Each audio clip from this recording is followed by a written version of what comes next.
చిత్తూరు జిల్లాలో అంగన్వాడీ పోస్టుల భర్తీకి నోటిఫికేషన్ విడుదలయ్యింది. మొత్తం 87 పోస్టులను భర్తీ చేయనున్నారు. అర్హులైన వారు జూలై 19లోగా దరఖాస్తు చేసుకోవచ్చు.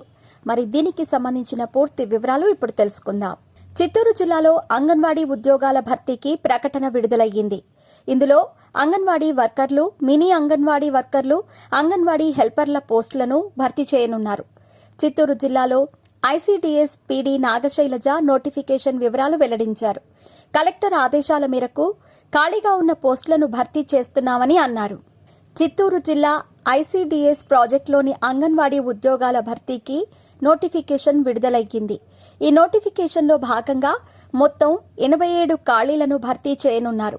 అందులో అంగన్వాడీ వర్కర్ పోస్టులు 11 ఉండగా మినీ అంగన్వాడీ వర్కర్ పోస్టులు 18, అంగన్వాడీ హెల్పర్ పోస్టులు 58 ఉన్నాయి.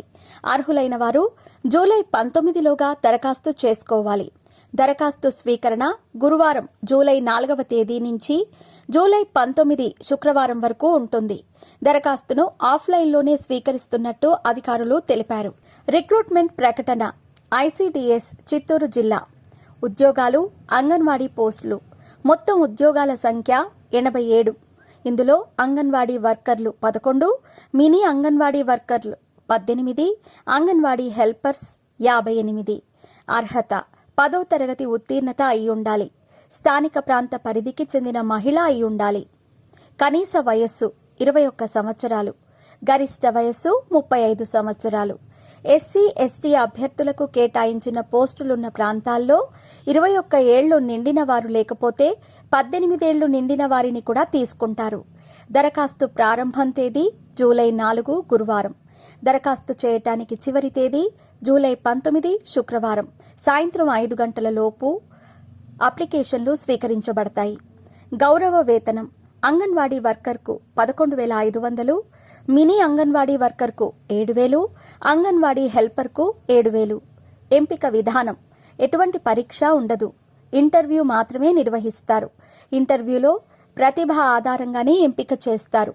ఈ పోస్టులకు దరఖాస్తు చేసుకోవటానికి ఎటువంటి అప్లికేషన్ ఫీజు లేదు. దరఖాస్తు ఆఫ్లైన్లోనే చేయాలి. అభ్యర్థి స్వయంగా వెళ్లి సంబంధిత సిడిపిఓ కార్యాలయంలో తమ అప్లికేషన్ అందజేయాలి. అర్హత గలవారు దగ్గరలోని సిడిపిఓ కార్యాలయంలోని అప్లికేషన్ తీసుకుని దాన్ని పూర్తి చేసి అన్ని రకాల ధృవపత్రాలను జతచేసి వారికి అందజేయాలి.